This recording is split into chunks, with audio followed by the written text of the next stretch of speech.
Medicina de Ponta.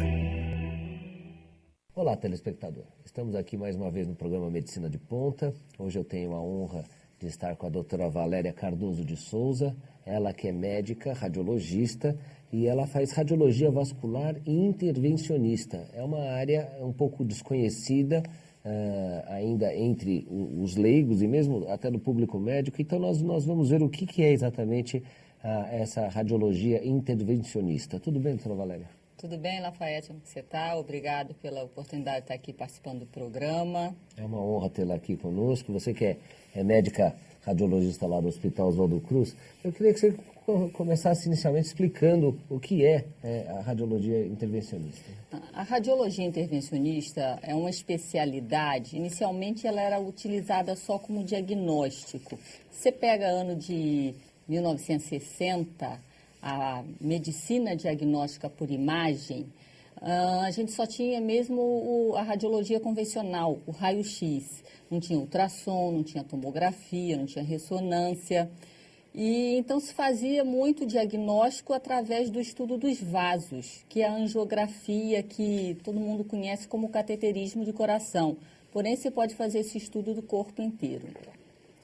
E nessa época, fazendo o estudo angiografia, identificando artérias obstruídas, diagnóstico de tumores e várias doenças, como tudo na medicina, sempre tem que ter uma ideia, alguém tem que ter uma ideia. E um profissional muito famoso, conhecido, Charles Dotter, ao investigar uma senhora, uma paciente com uma artéria de perna entupida, a senhora estava com dor para caminhar, viu que a artéria estava obstruída e aí ele pensou, se eu estou vendo obstrução, eu estou dentro da artéria, por que eu não posso tratar? E a partir daí, do ano de 1964, ele fez o primeiro tratamento por dentro de um vaso, abriu, desobstruiu a artéria. A partir daí, começou-se a ideia, se eu posso desobstruir uma artéria, eu também posso obstruir uma artéria quando a gente tem um sangramento, e foi quando surgiu a radiologia intervencionista, que é a especialidade que você faz tanto diagnóstico quanto tratamento através dos vasos do corpo humano. E, quer dizer, isso começou em 64. 64. Ele tinha feito o diagnóstico, ele é americano, Charles Dotter? Americano. E assim, é muito interessante, porque toda ideia nova dentro da medicina ou em várias áreas, sempre existe muita represária. Com certeza. E ele era chamado de Crazy Charles, o louco do Charles. E a partir dele que foram surgindo essas ideias. Mas assim, houve muita barreira no princípio. Até é interessante um fato histórico, que a especialidade teve um avanço, depois dele fazer publicações na mídia, inclusive, e uma senhora, 3 anos depois, uma senhora americana, muito rica, viu uma reportagem e estava com um problema na perna e procurou ele para ser tratado. E ele fez o tratamento, a senhora ficou bem, e de agradecimento ela fez uma doação no ano de 1967 de $500 mil.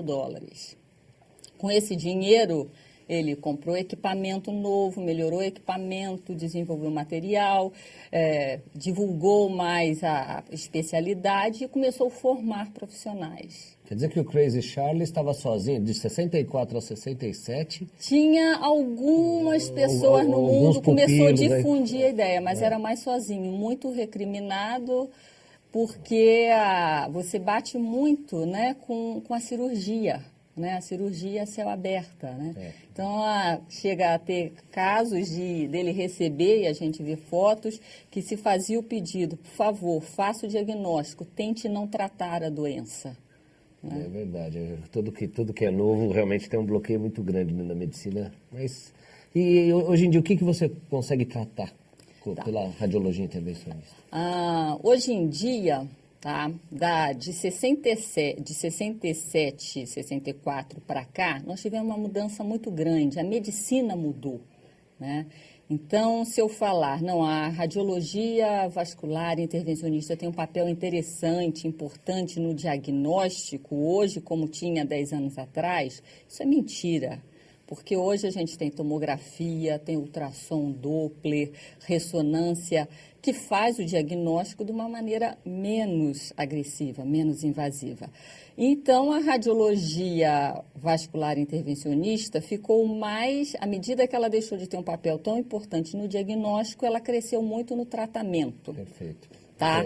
E, como tudo, você faz mais diagnóstico, você tem mais possibilidade de tratar. Óbvio, esse tratamento só foi possível à medida que melhoraram os equipamentos. A gente hoje em dia tem equipamentos com resolução de imagem muito melhor e todo o arsenal que a gente utiliza, ou seja, os catéteres, os fios guias, as partículas, molas para embolização, os estentes, as próteses. Com esse novo arsenal que a gente tem hoje, eu diria que a radiologia intervencionista é uma especialidade que atua praticamente em todas as outras especialidades da medicina. É difícil você achar uma especialidade na medicina que não precise da colaboração da radiologia intervencionista. Porque tudo tem vaso, tudo tem artéria Tudo tem vaso. no corpo humano e que ela pode eventualmente entupir ou precisar ser entupida. Ou né? precisar ser entupida. É exatamente basicamente isso. é isso a ideia, né? Você ou desobstrui ou obstrui. Obstrui. Essa é a Exatamente. terapêutica básica Da radiologia intervencionista. Hoje em dia se fala também cirurgia endovascular, é o nome que usa. Você pode utilizar também para levar medicamentos até leito tumoral, com melhor resposta. E o que você tem aí para mostrar para a gente? Essas imagens. Tá, isso aqui explica bem isso aí. Aqui é um estudo de um senhor que tinha dor, né, claudicação, dor para caminhar. Ele caminhava 50 metros e já tinha dor. Então, eu estudo uma angiografia, que a gente chama. Esse exame é feito, a gente faz uma incisãozinha de 2 milímetros na virilha, tá? É feito geralmente com anestesia local. Aí eu punciono, né, com uma agulha fininha, uma artéria, passo um fio guia, que é como se fosse um arame mole, bem fininho, e aí eu passo um catéter também, que é um tubinho bem fininho, e vou injetar o contraste para ver o que está acontecendo com as artérias. Nesse senhor aqui eu via que ele tinha um estreitamento importante dessa artéria aqui, que vai para a perna direita. Aqui a gente vê numa posição melhor, um estreitamento importante. Poxa, mas nem passa nada aí, né? Não passa praticamente nada. Você chega, desculpa te interromper, você chega com o catéter, você está subindo aqui pela artéria femoral. Eu subi pela artéria femoral, vim até a horta. Aí você solta o contraste na horta. Solta o contraste na horta. Aí ele desce. Aí ele desce. Mas aqui praticamente não está passando contraste. Praticamente não passa nada. E por isso que quando o paciente caminha, ele tem dor. Por quê? Porque falta sangue? Falta sangue na perna. Não chega o sangue, então ele tem dor. Perfeito. Então, aqui nessa imagem aqui, isso aqui, aí eu acessei pelo outro lado também. Você pegou a outra femoral? Peguei outra femoral. Aqui eu passo um tubinho com um stent dentro, que é uma prótese de metal. Aqui o stent está fechadinho ainda. Eu vou soltar essa prótese aqui dentro, tudo feito por dentro do vaso. Depois eu abro essa prótese com um balãozinho. E no final eu tenho a artéria completamente aberta, indo sangue para a perna. E tudo isso é feito através de incisão, volto a falar, de uns 2 milímetros na região inguinal com anestesia local. Esse aqui que é o stent? O stent está aqui dentro desse tubo. E o que é? Esse aqui é um balão. Depois que eu coloco o stent, como a artéria estava muito fechada e tem uma placa de gordura com cálcio, o stent não abre sozinho.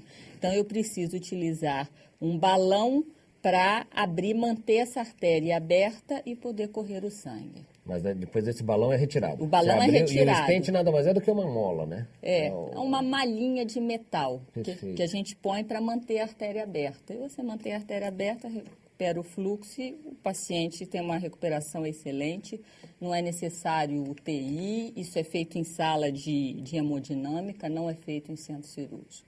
Qual seria o diagnóstico aqui? Então, uma obstrução É uma obstrução severa da artéria ilíaca comum direita. E isso dá dor para andar. Dor para caminhar. Muito bom. Isso pode ser utilizado em várias artérias. Perfeito. Então, isso aqui é um outro exemplo também de um estreitamento severo, só que aqui já numa outra região. Aqui, esse caso é um caso interessante, que a gente vê essa primeira imagem, não é uma angiografia feita por catéter, é uma angiorressonância, que a gente utiliza muito hoje essa associação de imagens.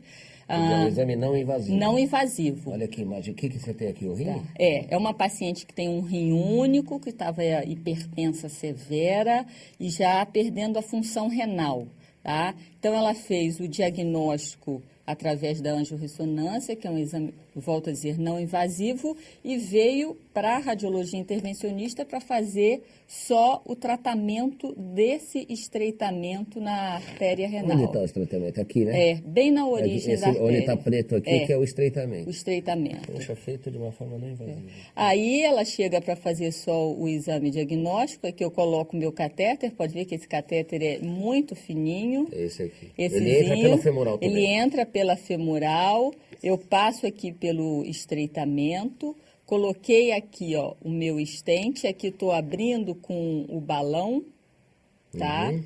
Esse aqui que é o balão. O balão abrindo o stent, e aqui, depois de soltar o stent, liberar o stent, abrir com o balão, a gente vê que a artéria está completamente pérvia. A gente vê o rim sendo novamente vascularizado. Essa paciente teve uma melhora da pressão e da função renal. Então, concluindo, eu diria que a angioplastia você pode fazer em qualquer vaso do corpo humano.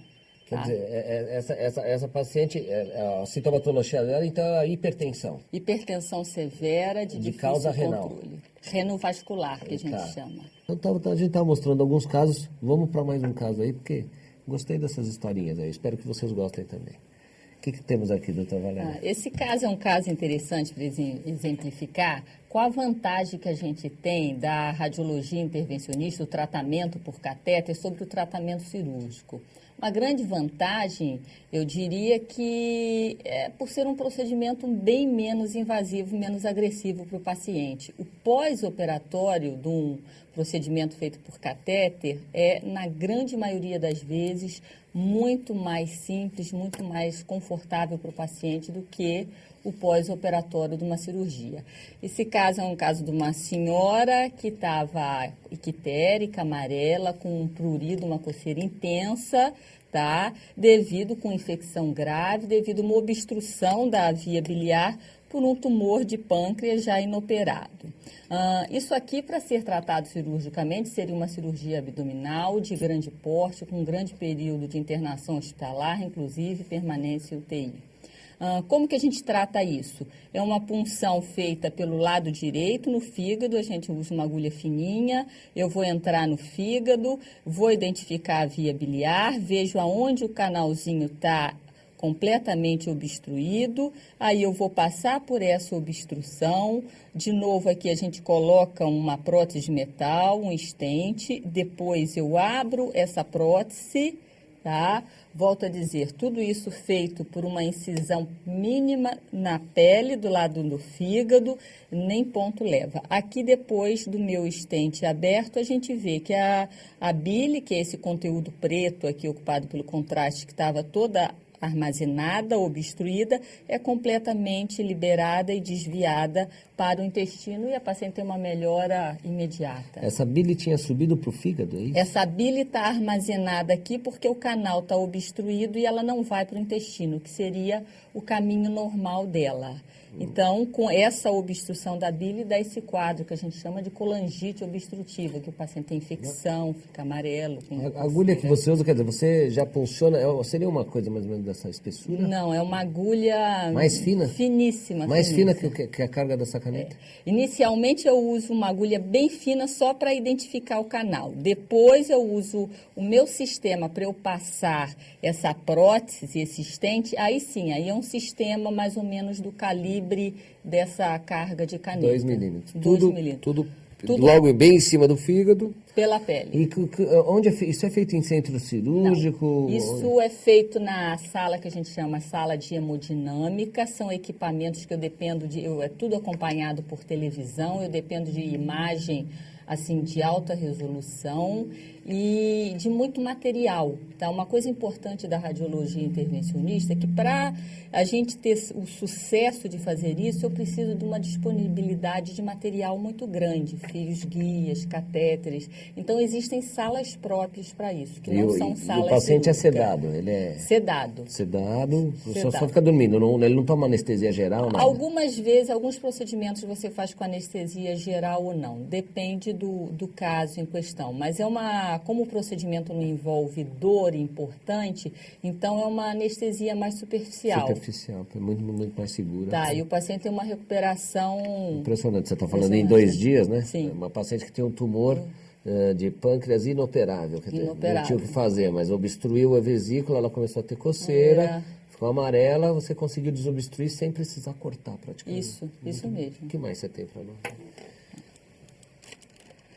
Esse caso aqui é um caso bem interessante, tá? Que é uma coisa que a gente faz atualmente, tem um volume grande, que são os estreitamentos da carótida, tá? Artéria que vai para a cabeça, até então isso era tratado só por cirurgia, tá? Hoje em dia a gente também trata, entra um catéterzinho fininho, como essa carga de caneta aqui, como o Lafayette falou, a gente entra pela perna, sobe até entrar na artéria que vai para a cabeça, e aí você vai fazer o tratamento desse estreitamento para voltar o cérebro receber sangue e evitar que o paciente tenha um derrame.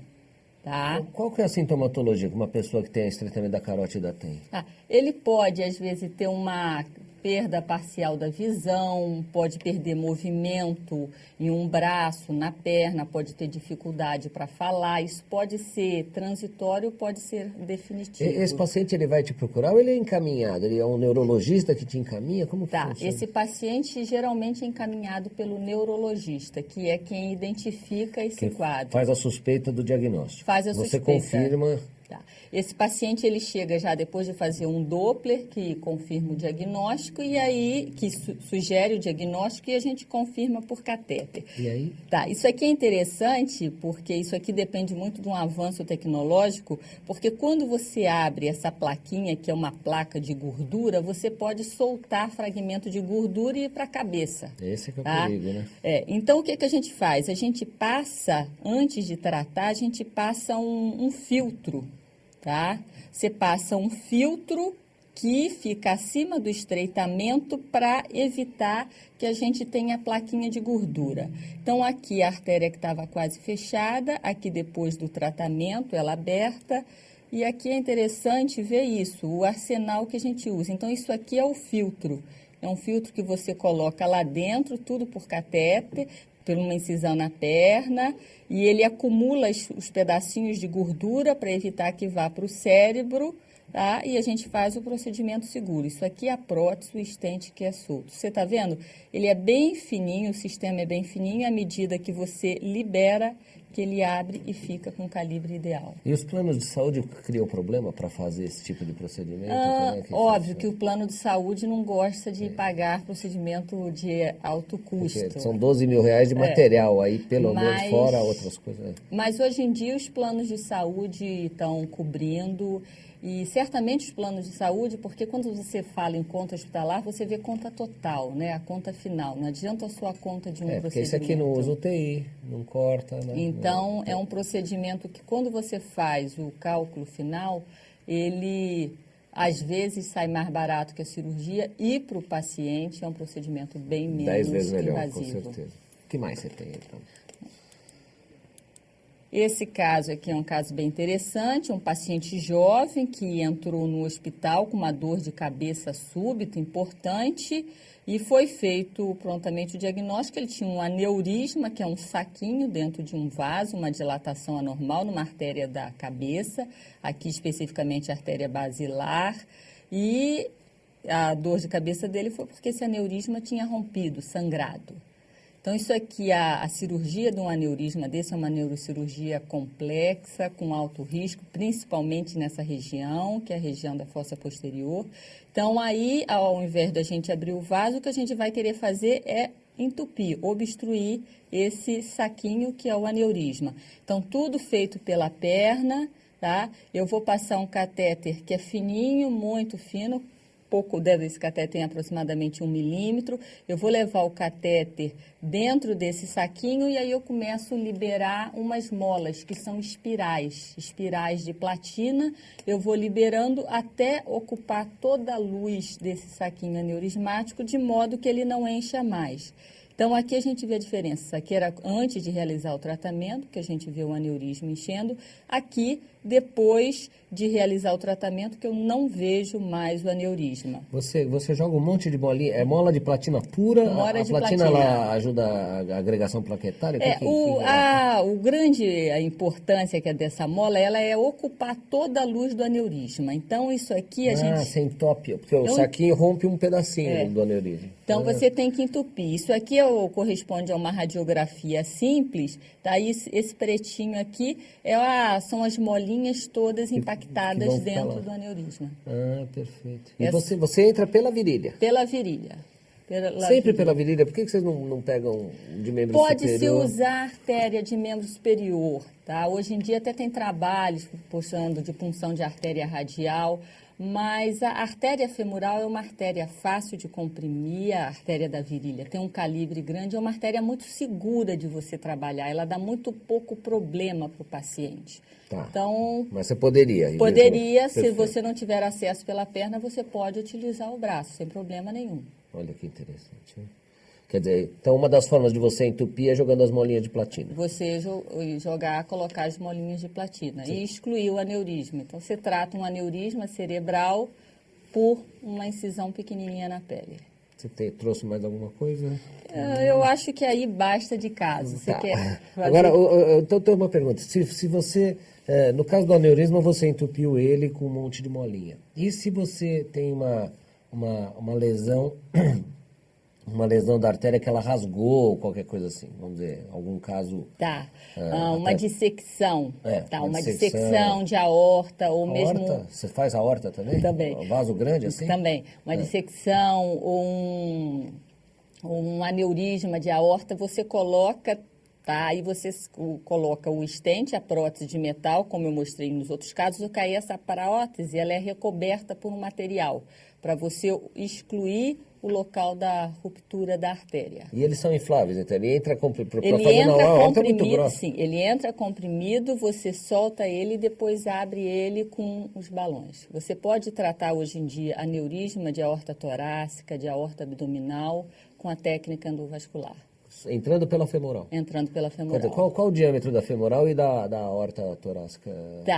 O diâmetro da femoral varia de pessoa para pessoa. Você pode ter uma femoral de 7 milímetros a 9 a 8 milímetros. Depende da pessoa praticar esporte ou não, da estatura da pessoa. A aorta, você pega a aorta aneurismática de 4, 5 centímetros de Quer dizer, você entra com uma órtese que chega a ter 4 centímetros de diâmetro por um calibre de 6, 7 milímetros? Geralmente, a gente usa as próteses de 3, 3,5. Você pega você tem que colocar a prótese num local da aorta que ela esteja saudável, tá? Então, você pega a aorta... Ela vai da parte saudável até outra. A parte aneurismática, ela entendi. Fica passando um tubo mais fino. Fica passando um tubo. Então, elas são grandes. São grandes. Essas próteses podem ter 10 centímetros, 12 centímetros de comprimento. São próteses grandes. E você consegue tratar aneurismas. Se você me perguntasse, então a radiologia intervencionista vai substituir a cirurgia? Eu diria que não substituir completamente. Tá? Eu acho que quando a gente mexe em pacientes, como você já viu aí, são patologias de alta complexidade, é importante que a gente tenha integração médica. Então, você tem que o tratamento tem que ser o que é melhor para o paciente, não o que a gente sabe fazer. Perfeito. Então, sempre ter a discussão do caso, integração com a equipe e ver o que é melhor para esse caso. Esse paciente vai ser melhor tratado de um aneurisma cerebral com a embolização ou com a cirurgia? Tá? Isso é muito Um bacana. aneurisma Lá no de Oswaldo Cruz aorta. existe realmente muita integração. Os radiologistas me ligam, olha, Lafayette, esse caso assim, isso é muito importante. O médico do paciente com o radiologista, essa integração existe bastante lá dentro. E o que você vê assim de futuro na radiologia intervencionista? Futuro da radiologia, eu acho que, assim, nós não temos fronteiras. À medida, hoje em dia, cada dia mais você pega mais e mais patologias que só eram tratadas por cirurgia. Hoje em dia a gente consegue tratar através do sistema endovascular, com desenvolvimento dos materiais. Então, eu diria que a radiologia intervencionista é uma especialidade nova, está progredindo. Cada dia que passa, nós temos mais materiais, mais recursos capazes de fazer tratamento de maneira menos invasiva. Claro que para isso a gente precisa de uma infraestrutura hospitalar muito grande. Eu preciso de hospitais de alta complexidade, como você falou. O Hospital Alemão Oswaldo Cruz é um hospital que a gente tem uma integração de equipe muito grande, é um hospital que investe no corpo clínico, nas especialidades, e a gente consegue crescer. Então, eu acho que a gente tem que ter sempre a visão do futuro. Você, como o Charles Dotter começou no princípio, você olha uma lesão e você pensa, será que não dá para eu tratar ela por catéter? Perfeito. O futuro, eu acho que a gente não tem limites. Então, tá bom. Muito obrigado, viu, Valéria? Obrigado você, foi um prazer estar aqui apresentando. Igualmente. Espero que tenha sido útil. Com certeza. E vocês querendo saber mais informações ou entrar em contato, dar sugestões, entre no site www.haoc.com.br. Até mais.